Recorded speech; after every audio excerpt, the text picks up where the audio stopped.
मेरा नाम है जितेंद्र चौहान और आप देख रहे हैं स्टेट मिरर का स्पेशल शो।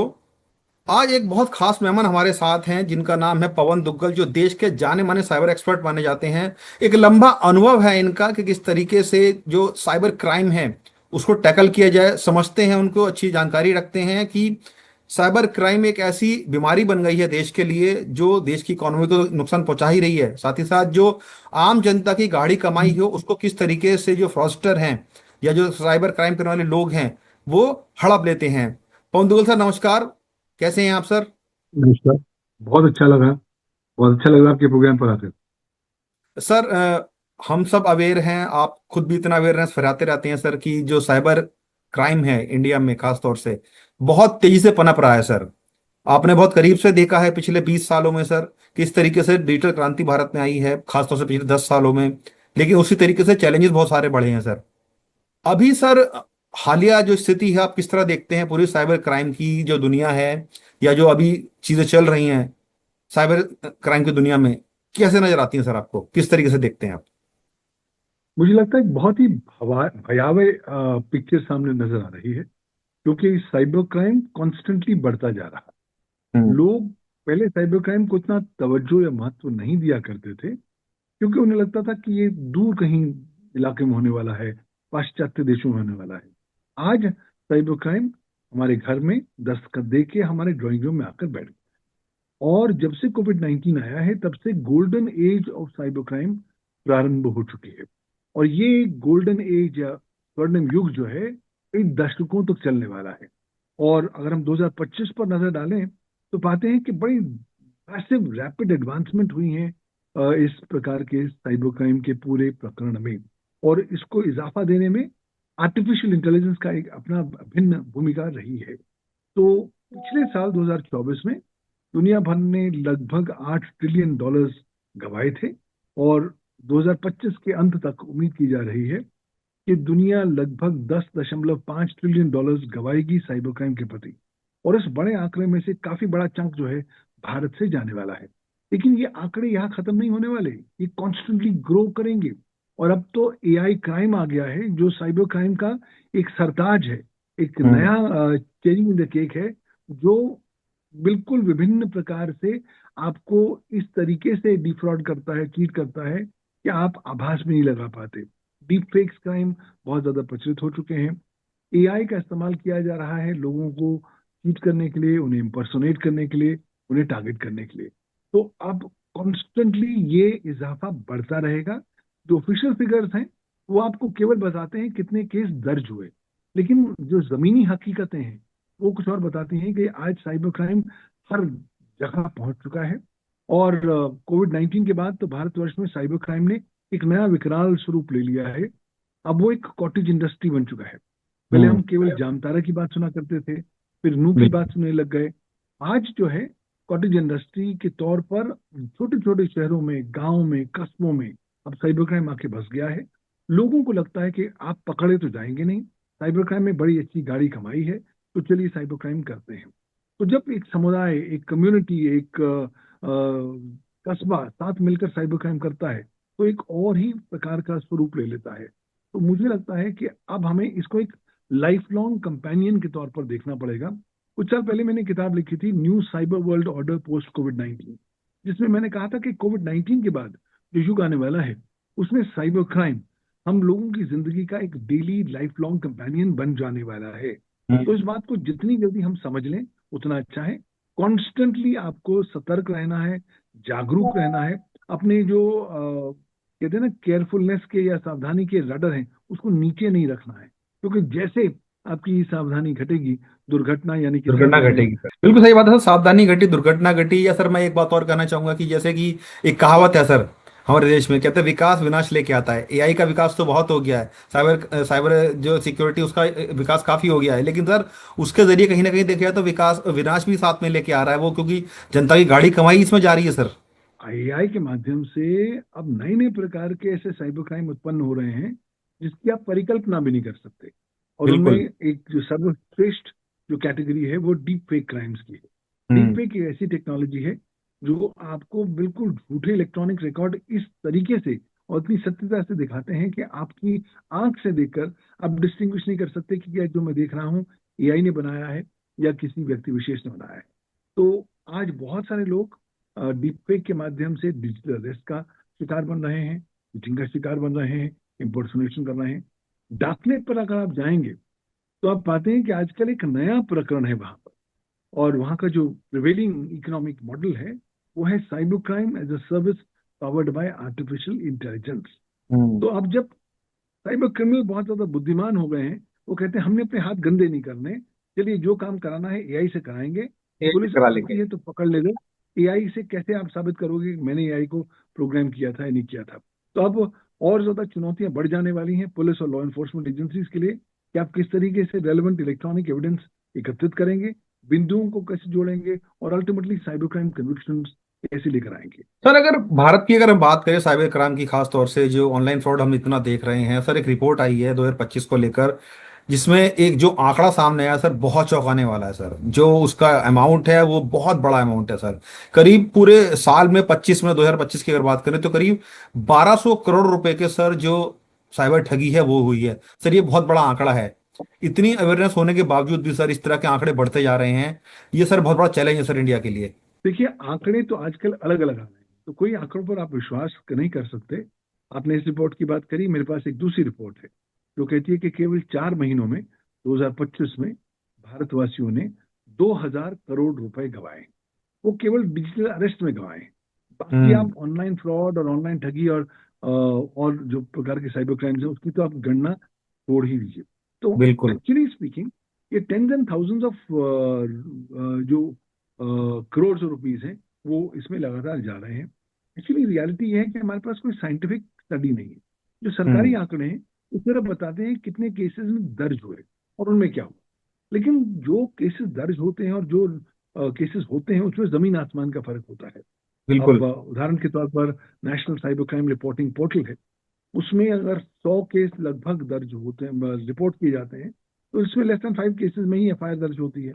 अधिकांश केसेस में एफआईआर दर्ज ही नहीं होती। तो अगर आपकी हम्म। एफआईआर दर्ज नहीं होगी तो आंकड़ों में नहीं आएगी। लेकिन इसका ये मतलब नहीं है कि साइबर क्राइम होता नहीं है। साइबर क्राइम बहुत हो रहा है। आजकल साइबर क्राइम हर व्यक्ति को टच कर रहा है, चाहे आप रिक्शा चलाने वाले हो, चाहे आप सब्जी बेचने वाले हो, चाहे आप प्रोफेशनल हो, चाहे हाई नेटवर्क इंडिविजुअल हो, या चाहे आप चरम शिखर पर ही क्यों ना हो।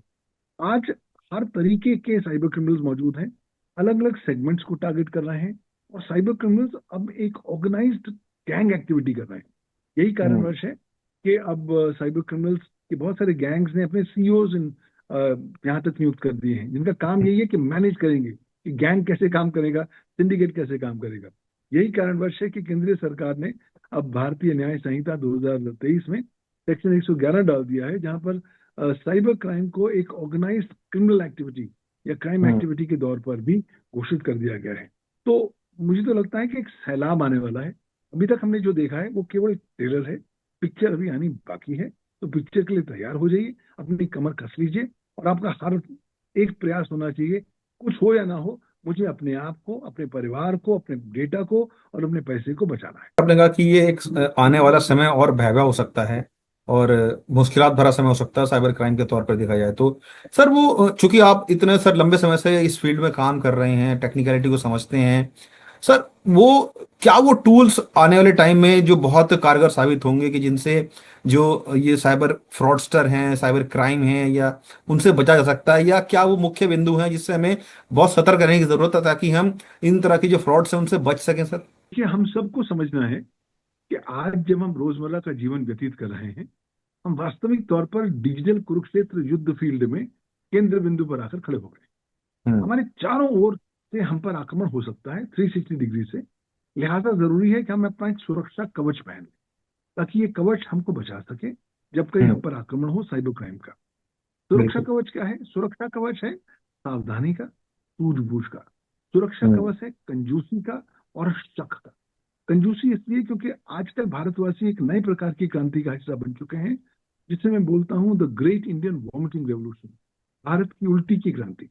भारतवासी हम्म। उल्टी कर रहे हैं अपने डेटा की, चाहे वो पर्सनल डेटा हो, प्रोफेशनल डेटा हो, सोशल मीडिया पर, एआई पर, बिना सोचे समझे इसका क्या असर उनकी निजता पर होने वाला है। तो बिल्कुल। इसलिए आप जो ग्रेट इंडियन वॉमिटिंग रेवोल्यूशन है उसका हिस्सा ना बने, बहुत ज्यादा कंजूस हो जाए अपने डेटा को लेकर, अपने डेटा को केवल नीड टू नो बेसिस पर ही शेयर करें। अगर हम्म। अंधाधुंध होकर हर जगह आप अपनी डेटा उल्टी करेंगे तो उसका इस्तेमाल, दुरुपयोग जो है साइबर क्रिमिनल्स भी करके आपको टारगेट करेंगे। दूसरा महत्वपूर्ण बात है कि आप कहीं ना कहीं शकी हो जाइए। अपने दिमाग में शक के दृष्टिकोण से हर जानकारी को देखें, जब तक हम्म। आप उसकी सत्यता, उसकी उसकी जो ऑथेंटिसिटी है उसकी पुष्टि ना कर पाए। क्योंकि आजकल डीप फेक का जमाना है, आजकल फेक न्यूज का जमाना है, चारों ओर गलत इंफॉर्मेशन फैली हुई है। तो अगर आप किसी इंफॉर्मेशन पर बिना सोचे समझे कर देंगे तो हो सकता है आपको नुकसान पहुंच जाए। या यूं और वैसे बार बार सबसे क्वेश्चन करें महत्वपूर्ण उस बात, चीज को, जो भी हम चीज देख रहे हैं या कर रहे हैं, खुद से क्वेश्चन करें कि क्या ये ठीक है या नहीं हमारे लिए। और पूछना अपने आप से ये है कि जो मुझे देखने दिखाया जा रहा है या बताया जा रहा है, क्या वो वास्तविक में सत्य है, या क्या ये too good to be true है। अगर ये too good to be true है तो हमें बिल्कुल उस पर विश्वास नहीं करना। मतलब मेरे पास हाल ही में एक केस आया है जहाँ पर एक बुजुर्ग आदमी ने अपनी सारी जिंदगी के एफडीआर और म्यूचुअल फंड्स निकाल दिए, क्योंकि वहां उन्हें 7 या 8% मिल रहे थे, और किसी हम्म। इन्वेस्टमेंट स्कीम में डाल दिए जहां उन्होंने कहा कि हम 16% पर हफ्ते आपको देंगे। एक दो जी हफ्ते जी। दिए भी, लेकिन उसके बाद जब बिल्कुल। करोड़ों रुपए हमने दे दिए, बाद में पता लगा कि पैसे लुप्त हो गए। तो बेसिकली आपको सतर्क रहना है, शक से देखना है, और जितनी कम अपनी जानकारी इंटरनेट पर डालनी है, पर्सनल जानकारी, उतना अच्छा है। अपनी जो फाइनेंशियल डेटा है, अपना हेल्थ डेटा है, अपनी सेक्सुअल ओरिएंटेशन डेटा है, उसको इंटरनेट पर शेयर ना करें, क्योंकि इसका दुरुपयोग हो सकता है, आपको टारगेट बनाया जा सकता है। और एक कॉन्स्टेंटली ग्रोइंग है। हमें समझना है कि जब हम आज इंटरनेट पर हैं तो हम एक दौड़ते हुए शेर की सवारी कर रहे हैं। अब हम हम्म। शेर से नीचे तो उतर नहीं सकते, उतरेंगे तो बिल्कुल। शेर खा जाएगा। तो हमें अपनी स्ट्रैटेजी को इस तरीके से कैलिब्रेट करना है ताकि हम चीजों को नियंत्रित भी रख सकें, अपने आप को साइबर क्राइम से सुरक्षित भी रख भारत में सर जो एक आबादी का बहुत बड़ी आबादी का तबका है इसको यूज करता है हमारे भारत में इंटरनेट को।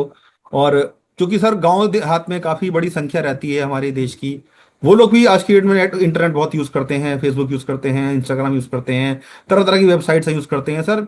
क्या आपको लगता है कि वो एक कारण बन रहा है कि जो गांव में अवेयरनेस है उस तरह की नहीं है, गांव देहात के इलाकों में या दूर दराज के इलाकों में, जहाँ फोन यूज करना तो जानते हैं लोग लेकिन प्रोटेक्शन के बारे में नहीं जानते कि हमारी डेटा प्रोटेक्शन क्या होती है, हमारी अपनी पर्सनल इन्फॉर्मेशन किस तरह शेयर करें, या बैंकिंग सिचुएशन, बैंकिंग जो पासवर्ड्स होते हैं या जो पिन्स होते हैं वो हमें किस तरह सेव रखना है। आपको लगता है कि सर उस स्थान पर जो कहीं हमारी अवेयरनेस है वो कम हो रही है, इसी कारण से जो फ्रॉडस्टर हैं जो गांव देहात के इलाकों में ज्यादा पहुंच रहे हैं सर। इसमें कोई दो राह नहीं है कि अवेयरनेस लेवल्स जितनी होनी चाहिए उतनी नहीं है। ठीक है, हम्म। कोविड आया, एक सैलाब आया, और सब लोगों ने बिल्कुल। छलांग लगा दी इस सागर में। आप छलांग लगा के धीरे धीरे चलना तो सीख गए, लेकिन जो बुनियादी आपको सेफगार्ड्स रखने थे, आपको जो वो अपनी सावधानी रखनी थी वो आपने नहीं रखी। और यही कारणवश है कि आप अक्सर पाते हैं कि आप फोन तो आप ऑपरेट कर पाते हैं, लेकिन बिल्कुल। बुनियादी कॉन्सेप्ट्स के बारे में आपको जानकारी नहीं है। साइबर सुरक्षा को लेकर, डेटा प्रोटेक्शन को लेकर, अगर आप आज ग्रामीण क्षेत्रों में चले जाएं और 100 लोगों को पूछें कि भारत का कोई डेटा प्रोटेक्शन कानून है, तो 100 में से शायद दो भी लोग नहीं बता पाएंगे बिल्कुल कि सही भारत बात के है। पास अपना एक डिजिटल पर्सनल डेटा प्रोटेक्शन कानून है जो लागू हो गया है, जो आपकी डेटा का संरक्षण के प्रति समर्पित है। लोग हम्म। साइबर सुरक्षा को तो बहुत ही लाइटली लेते हैं। उन्हें लगता है मैं अपने फोन पर कुछ भी कर लूं, अगर कुछ गड़बड़ होगी सरकार की जिम्मेवारी। भाई सरकार तो काम कर ही रही है, लेकिन हमें बिल्कुल। समझना है कि हम भी एक पूरी इकोसिस्टम, एक साइबर सुरक्षा की चेन की कड़ियां हैं। और वो चेन उतनी ही ज्यादा सशक्त है जितनी की सबसे कमजोर कड़ी। तो लिहाजा दायित्व तो हमारे ऊपर बनता है कि हम उस साइबर सुरक्षा की चेन की सबसे कमजोर कड़ी न बने। जैसे कि हम देखते हैं कि बहुत तरह के फ्रॉड चल रहे हैं सर, जिसमें डीपफेक सबसे ज्यादा एक बड़ा नाम निकल के सामने आया है। वीडियो बना दिए जाते हैं, आपको पता नहीं चलेगा कि सामने कौन बैठा है। फिर सबसे दूसरे जो लॉस अगर लोगों का हो रहा है आज की डेट में, उससे जो बुजुर्ग लोग हैं उनके साथ बहुत फ्रॉड हो रहा है सर। हमने देखा है कि जो सीनियर सिटीजन हैं वो सर इस झांसे में आ जाते हैं सर। कहाँ जो लैकिंग हो रही है सर आपके हिसाब से देखा जाए, जो सबसे बड़ा एक की पॉइंट बन रहा है कि हाँ इतनी अवेयरनेस के बाद भी, चाहे वो यूथ हो या सीनियर सिटीजन्स हो या पढ़े लिखे लोग हो, वो भी सर इसके शिकार बन रहे हैं। कहाँ वो सर इसका की रीजन ये पॉइंट्स है मिसिंग है कि जो आपको लगता है। दो की पॉइंट्स मिसिंग है जहां पर हमने अभी ध्यान नहीं दिया। ये दोनों हम्म। पॉइंट्स कोविड 19 के दौर में आए। हम्म। कोविड 19 ने हमको आजीवन के लिए दो देन दे दी। एक है डर है और दूसरा है पैनिक। हम लोग जल्दी बिल्कुल। डर जाते हैं, जल्दी पैनिक हो जाते हैं। हम्म। लोगों को समझाना है कि आज आपको डरना और पैनिक होना नहीं है। एक हम्म। तो लोगों को फोमो है, फियर ऑफ मिसिंग आउट है। चलो भाई, जो कुछ फोन आया चलो देखते हैं, सुनते हैं आगे क्या होता है। हम्म। लोग भूल जाते हैं कि आज अगर उन्हें अपने आप को साइबर क्राइम के शिकार होने से बचाना है, तो हम्म। ब्रह्मास्त्र भी उनके अपने हाथों में है। और वो बिल्कुल। ब्रह्मास्त्र है डिस्कनेक्शन का। जब कोई हम्म। कॉल आए, आपको लगे कोई डरा रहा है, धमका रहा है, कॉल डिस्कनेक्ट करें। कोई मेल आ रहा है, जवाब ना दें, फोन डिस्कनेक्ट करें। अपना ईमेल डिस्कनेक्ट करें। मतलब कोई आपको गाली गलौज कर रहा है ऑनलाइन, अपने आप को डिस्कनेक्ट कर लीजिए। क्यों? क्योंकि कल सुबह फिर एक नया सूरज उगेगा, एक नया हम्म। दिन निकलेगा। तो अगर हम लोगों को डर और पैनिक के संदर्भ में ज्यादा जानकारी दें, जो इंसिडेंटली डर और पैनिक को हथियार के तौर पर इस्तेमाल कर दिया गया है, बना दिया गया है साइबर क्रिमिनल्स द्वारा, तो हम्म। काफी हद तक हम लोगों को और सशक्त कर पाएंगे। जागरूकता तो चल ही रही है, सरकार कर रही है, प्राइवेट सेक्टर कर रही है, लेकिन प्रॉब्लम यह है ना कि हमारे जनसंख्या इतनी बड़ी है कि सरकार कुछ भी कर ले, ऐसा लगता है कि कम ही है। तो सरकार को भी काम करना है, प्राइवेट सेक्टर में लोगों को भी काम करना है, और हमें भी अपना दायित्व निभाना है।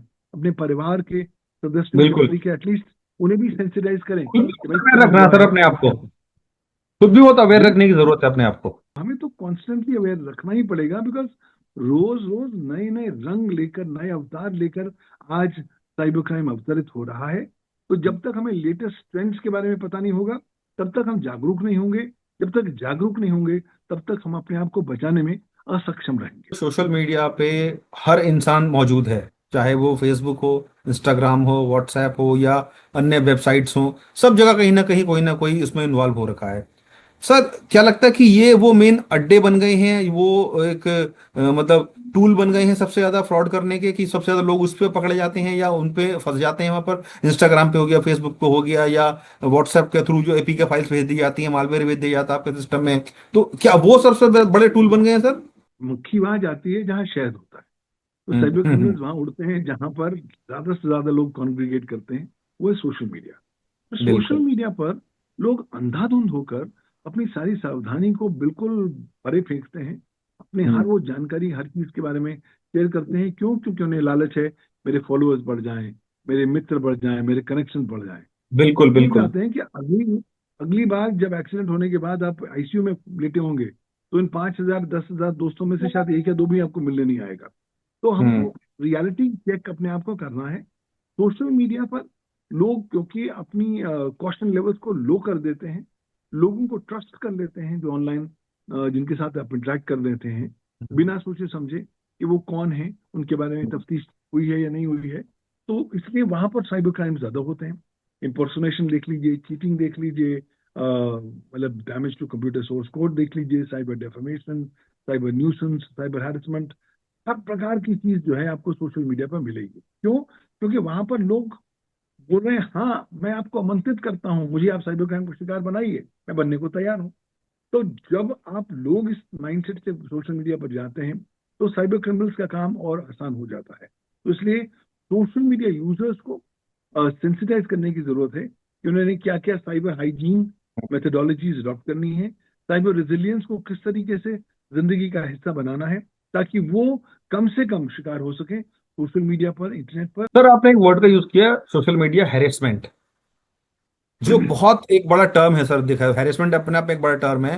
सर क्या लगता है कि आपको हैरेसमेंट और एआई डिजिटल अरेस्ट दोनों आज की डेट में बहुत ज्यादा बढ़ गए हैं सर? इसमें कोई दो राह नहीं है कि आज भारतवर्ष में साइबर हैरेसमेंट बहुत ज्यादा बढ़ गई है। अगर आप एजुकेशनल इंस्टीट्यूशन में देख लें और खासतौर से यूथ में तो सर देखा जाए तो यूथ के लिए बहुत बड़ा एक ये बन गया है। बिल्कुल, एजुकेशन इंस्टीट्यूशन में देख लीजिए तो नंबर वन जो चैलेंज आ रहा है साइबर बुलिंग का है। जब हम्म। आज के युवा हैं, उनके दिलों में भड़ास बहुत है।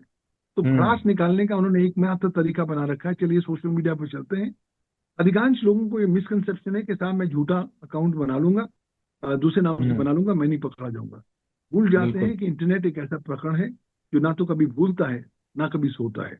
और कहीं ना कहीं आपके जो इलेक्ट्रॉनिक पदचिन्ह होते हैं, फुटप्रिंट्स होते हैं, उसको ट्रेस करते हुए आपको बिल्कुल। आइडेंटिफाई किया जा सकता है।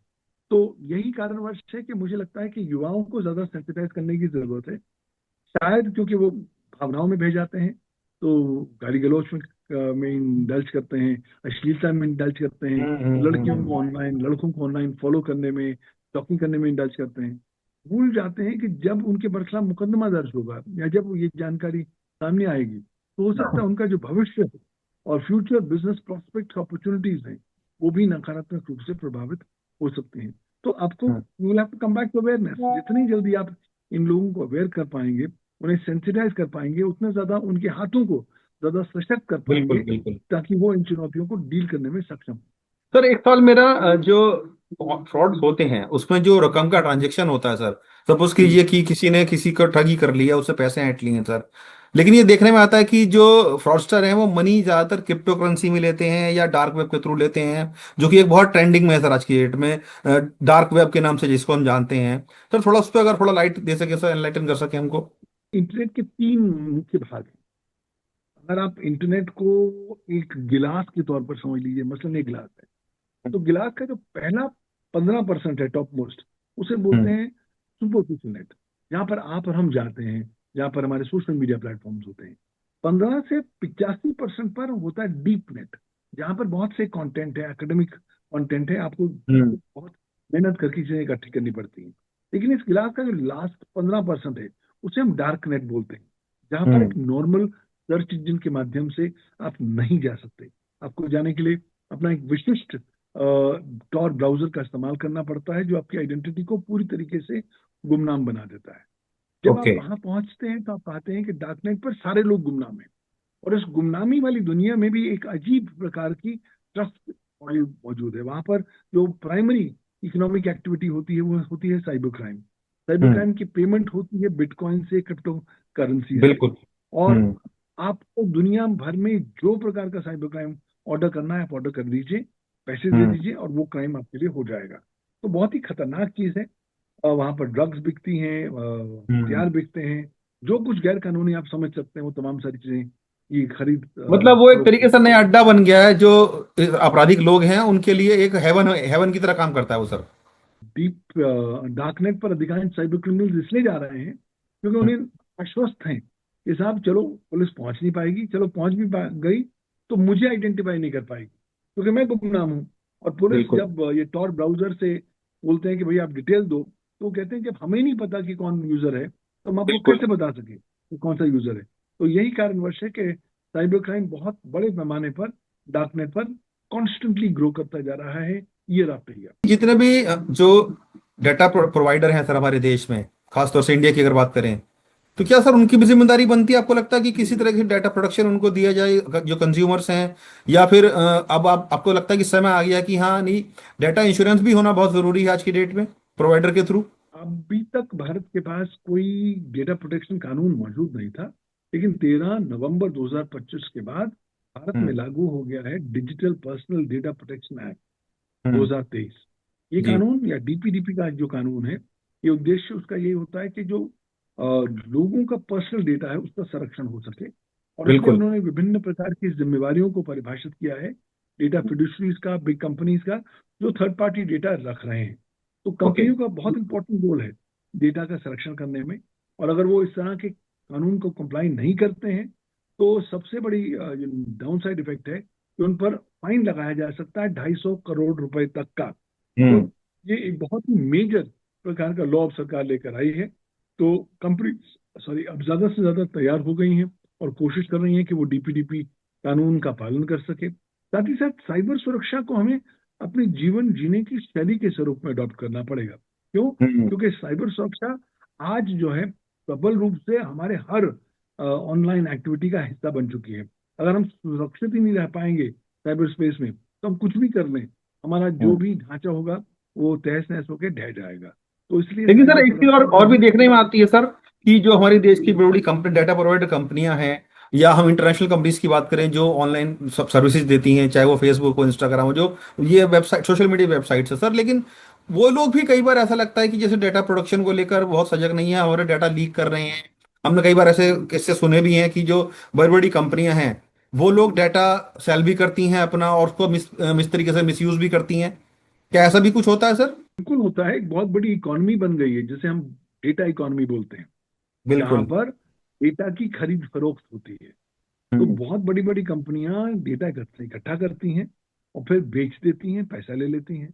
और एक बार हम्म आपका डेटा पब्लिक डोमेन में मार्केट में आ गया, तो फिर उसका दुरुपयोग ही होना है, सदुपयोग तो होना नहीं है। अभी बिल्कुल। तक ये संभव इसलिए हो पा रहा था क्योंकि भारतवर्ष के पास कोई डेडिकेटेड डेटा प्रोटेक्शन कानून नहीं था। लेकिन अब ये डीपीडीपी एक्ट आ गया है, तो उम्मीद करते हैं इसके अमल होने के बाद शायद इस हम्म। तरह की चीजें कम हो जाए। लेकिन दायित्व सरकार के ऊपर बनता है कि बहुत जल्दी ही ऐसी कंपनियों को पकड़े जो इस तरह हम्म। डेटा की खरीद फरोख्त कर रही हैं। उन पर सख्त कानूनी कार्रवाई होनी चाहिए, और एक डेटरेंट मैसेज इकोसिस्टम में जाना चाहिए कि साहब, अगर बिल्कुल। आप किसी और के थर्ड पार्टी डेटा का दुरुपयोग करेंगे तो आपको कानूनी परिस्थितियों का सामना करना पड़ेगा। गवर्नमेंट के हिसाब से अगर देखा है तो डाटा है वो उनके परसेप्शन परसेप्टिव से ही बहुत ज़्यादा इंपॉर्टेंट हो जाता है, क्योंकि सर भारत एक बहुत लार्ज संख्या वाला देश है। अगर ऐसे में डाटा, भारत का डाटा किसी दूसरे देश के हाथ में लगता है तो वो कहीं ना कहीं नेशनल सिक्योरिटी थ्रेट भी बन सकता है सर। डेटा का सीधा संबंध राष्ट्रीय सिक्योरिटी, प्रभुता, अखंडता और सुरक्षा के साथ जुड़ा हुआ। हम्म। अगर आज आपके डेटा में सेंध लगती है तो उस डेटा का दुरुपयोग कर भारत के जो सोवरेन इंटरेस्ट है उन पर भी हमला हम्म। गाड़ा जा सकता है, अटैक किया बिल्कुल। जा सकता है। और आप, यही कारणवश है कि दुनिया भर में जितनी भी एजेंसीज हैं वो भारत में विद्यमान डेटा को ज्यादा लेने की फिराक में रहती हैं। क्यों? क्योंकि एक बार वो डेटा का एक्सेस इन एजेंसीज को मिल जाएगा तो साइबर भारत पर साइबर आक्रमण करना या साइबर अटैक्स करना भारत के इंस्टॉलेशन पर आसान हो जाएगा। तो इसलिए सर मुझे लगता है कि, इसलिए मानता हूं कि साइबर सुरक्षा को, डेटा प्रोटेक्शन को, नेशनल इंटरेस्ट को बैलेंस करके आपको चलना पड़ेगा।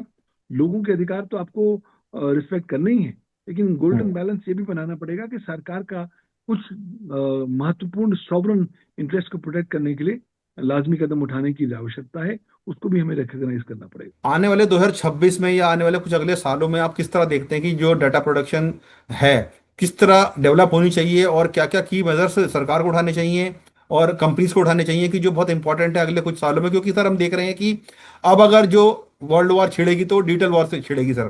क्योंकि सब जानते हैं कि डिजिटल वर्ल्ड में इस टाइम सारी चीज़ें हो रही हैं सर, और वॉर भी अगर होगी तो डिजिटल डिजिटल वॉर होगी। तो ऐसे में सर नेक्स्ट 2 3 5 ईयर्स के लिए गवर्नमेंट को क्या स्टेप उठाने चाहिए, और खासतौर से जनता को किस तरह से अवेयर होना चाहिए सर? सरकार को बहुत ठोस कदम उठाने की आवश्यकता है। पहली बात, जो डीपीडीपी एक्ट है उसको इफेक्टिवली इंप्लीमेंट करने की आवश्यकता है। जो हम्म। जो कंपनियां इसका उल्लंघन करती हैं उनको आपको आइडेंटिफाई करिए और उन पर ढाई बिल्कुल। सौ करोड़ रुपए फाइन डालिए। अगर हम्म। आपने 15-20 ऐसी कंपनियों पर 250 करोड़ रुपए फाइन डाल दिया तो आप एक ब्रॉडर मैसेज इकोसिस्टम में देना शुरू कर देंगे कि साहब, आप बच नहीं पाएंगे। अगर आपने कानून का पालन नहीं किया तो अधिकांश लोग इस लॉ का पालन करना शुरू करेंगे। दूसरा, हम्म। भारत को आज बहुत ज्यादा जरूरत है कि भारत एक डेडिकेटेड आर्टिफिशियल इंटेलिजेंस समर्पित कानून लेकर आए। वो आज हमारे हम्म। पास है नहीं। भारत के पास केवल भारत का सूचना प्रौद्योगिकी कानून है, सन 2000 का 25 साल पुराना कानून है, जो बिल्कुल। एआई को इफेक्टिवली कवर नहीं करता। तीसरी हम्म। बात, भारत को अगले चंद सालों में आवश्यकता होगी एक राष्ट्रीय साइबर सुरक्षा कानून की, ताकि भारत की जो साइबर सुरक्षा है वो प्रबल रूप से हम सशक्त और सुरक्षित बना सके। साथ ही साथ मुझे लगता है कि भारत को प्रिंसिपल बेस्ड रेगुलेशन पर जाना पड़ेगा, क्योंकि देखिए एआई हर हफ्ते हर महीने नया बदल रहा है, नए अवतार आ बिल्कुल। रहे हैं। तो आपको प्रिंसिपल बेस्ड अप्रोच अडॉप्ट करनी पड़ेगी। हाल ही में मैंने एक किताब लिखी है, उसका नाम है regulating AI vortex, the Duggal doctrine, okay. जहां पर हम्म। मैंने आर्टिफिशियल इंटेलिजेंस को एक वॉर्टेक्स, एक टॉर्नेडो के तौर पर रखा है जो हर चीज को अपने अंदर ओके। सक कर लेता है और परिवर्तित कर देता है। उसी बिल्कुल। किताब में मैंने 10 एवरग्रीन लीगल प्रिंसिपल्स परिभाषित किए हैं जो उसको आधार बनाया जा सकता है आने वाले समय में नए कानूनों को लेकर। इसकी बहुत जरूरत है। और सबसे महत्वपूर्ण जरूरत है कि भारत को अपनी थॉट लीडरशिप दुनिया भर में दिखानी है आर्टिफिशियल इंटेलिजेंस के प्रति। खास तौर बिल्कुल। पर जो भारत की जो लीडरशिप है ग्लोबल साउथ राष्ट्रों के संदर्भ में, वो भी हम्म। प्रदर्शित करनी बहुत जरूरी है। सर उसको क्या ऐसा हो परिभाषित सकता करना है कि, जरूरी सर ऐसा हो सकता है कि एआई को भी थोड़ा कंट्रोल किया जा सके टेक्नोलॉजी के थ्रू?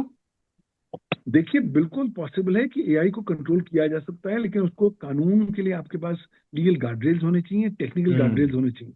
अगर हम्म। आपने गार्डरेल्स अभी नहीं डाले, अंकुश, चेक्स एंड बैलेंसेस अभी नहीं डाले, तो ये हम्म। एक राक्षस है जो आपकी बहुत जल्दी आपके हाथों से बाहर जाने वाला है। और एक बार बिल्कुल। ये राक्षस आपके हाथों से बाहर चला गया तो वो इंसानों की बात मानेगा नहीं, और क्योंकि हम्म। वो हमसे ज्यादा इंटेलिजेंट होगा।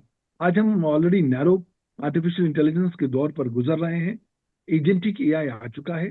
कुछ ही देर में आर्टिफिशियल जनरल इंटेलिजेंस आने वाला है, जो नैरो हम्म। एआई से लगभग 10 गुना ज्यादा प्रभावी होगा, इफेक्टिव होगा। और अंत हम्म। में 2027-28 तक सुपर इंटेलिजेंस आने वाला है। यानी कि एक ऐसा इंटेलिजेंस जो पूरे मानव मात्र की इंटेलिजेंस को सरपास कर देने वाला है। तो जब हम इस हम्म। रास्ते पे चल चुके हैं, तो मुझे लगता है नियंत्रित करना आपको बहुत ज्यादा जरूरी बहुत है। जरूरी और है। वो नियंत्रण आप कानून से कर सकते हैं, नियंत्रण आप टेक्नोलॉजी से कर सकते हैं। हमने एक बिल्कुल प्रारंभ किया है international artificial intelligence legal framework initiative, जहाँ पर हम अलग अलग राष्ट्रों को अलग अलग कानूनी सिद्धांतों का एक अला कार्ट मेन्यू प्रदान करते हैं कि साहब आप राष्ट्रीय कानून बनाना चाहते हैं, ये अलग अलग सिद्धांत मौजूद हैं, आपको जो सिद्धांत अच्छा लगा है आप पिकअप कर लीजिए और अपने अनुसार अपना कानून बनाइए। तो मुझे लगता है आने वाले समय में आपको एआई को बहुत जल्दी रेगुलेट करना पड़ेगा, कंट्रोल में लाना पड़ेगा, वरना बिल्कुल फिर हम कुछ भी नहीं कर पाएंगे, क्योंकि चिड़िया बिल्कुल खेत बिल्कुल बिल्कुल। चुग जा चुकी होगी।